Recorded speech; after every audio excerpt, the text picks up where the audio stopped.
Hello and welcome to the third episode of Overanalyzing Great Movies. Today we will be looking at The Graduate.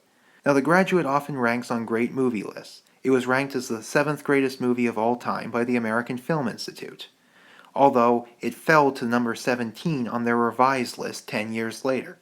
This downward trend in opinions on The Graduate might extend well beyond the AFI. IMDb would show more contemporary views on movies, and The Graduate only got an 8 out of 10 rating on IMDb's scale. This means that it ranked lower on their greatest movies list than How to Train Your Dragon and the 1982 remake of The Thing. If you go to The Graduate's IMDb page, you'll discover lots of reviews of people saying that they just didn't get this movie. Now, why is this that what used to be a universally acclaimed film would have so many people now who just don't get it? Well, my answer would be that there's probably not as much in The Graduate to get as some people expect. In the end, it is just a comedy about sex and people doing stupid things. It kind of pioneered the genre of teen movies, although Ben Braddock at age 21 can hardly be considered a teenager. The people who are expecting more from it because of its high ratings will likely be disappointed. To me, the reason The Graduate was so successful is because it presented a set of circumstances that were realistic enough that you could relate to them.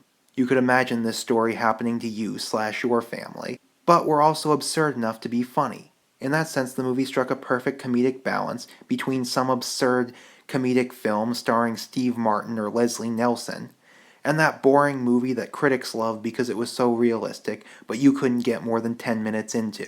If you couldn't relate to The Graduate or couldn't see the humor in the circumstances it presented, then the film probably did seem pretty pointless to you.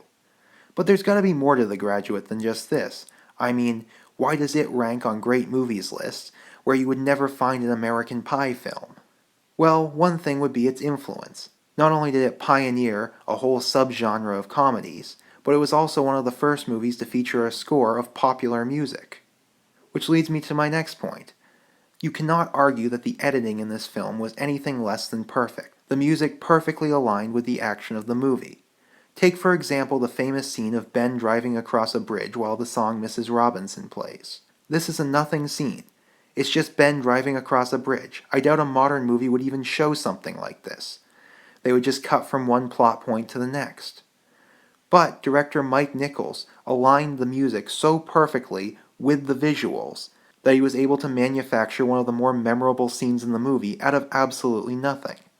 Or take the film's opening credits. It's just Ben walking around an airport in a daze while The Sounds of Silence plays, but it's one of the most iconic opening credits in movie history. And then there's the scene that cuts between Ben floating around in his pool and at the hotel with Mrs. Robinson. Or the scene of Ben stalking, pursuing Elaine while Scarborough Fair plays.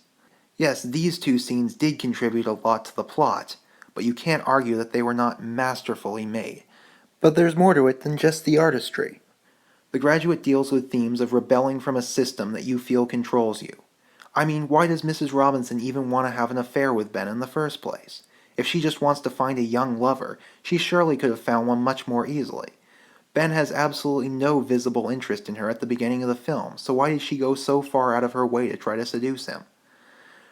Well, my answer would be that the idea of sleeping with her husband's business partner's track star son just seemed taboo enough to give her a thrill.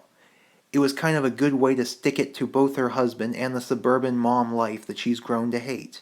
And why does Ben agree to have this affair? I mean, you could just dismiss it as him being young and horny, but I would say it's more that this was the first opportunity he had in his entire life to truly do something that would have disgusted his overprotective parents if they saw him do it. And at the beginning of the film, both Elaine and Ben's parents are trying to set them up together, but they have no interest in each other. However, when the affair is exposed, and their parents want to keep them apart, the more they fall in love with each other. This is a film about people doing completely irrational things just to rebel against their picture-perfect lives. And in that sense, I think that's why this movie was so iconic in the 1960s. I mean, when you actually think about it, there's very little 1960s in this movie. There are no references to the Vietnam War, no references to recreational drug usage. There are a couple mentions of the young agitators, but it's not like you ever even see a hippie. Realistically, a slightly more censored version of this movie, without the Simon and Garfunkel music, because that hadn't been recorded yet, could have been made in the 1950s or earlier. And certainly this exact same film could have been made in the 70s, 80s, 90s, even made today, assuming you could find a producer that was interested in making a movie about something other than superheroes or fighting robots. Still, this film will always be associated with the 1960s the way Woodstock and Volkswagen Beetles are. That's because the 1960s were all about rebelling against a life that makes you feel like a prisoner. The 1960s were when middle-class America desperately tried to tear down the Leave It to Beaver suburban life that they had worked so hard to build for themselves. And that might be why the movie doesn't go over as well with the younger audiences. Today's kids are far too busy trying to work their way through student loans and lack of job prospects to achieve middle-class status to worry about rebelling against it. Of course, I'm a millennial, and I still love The Graduate, but that might just be more proof of something I already pretty much knew, that I was born in the wrong generation.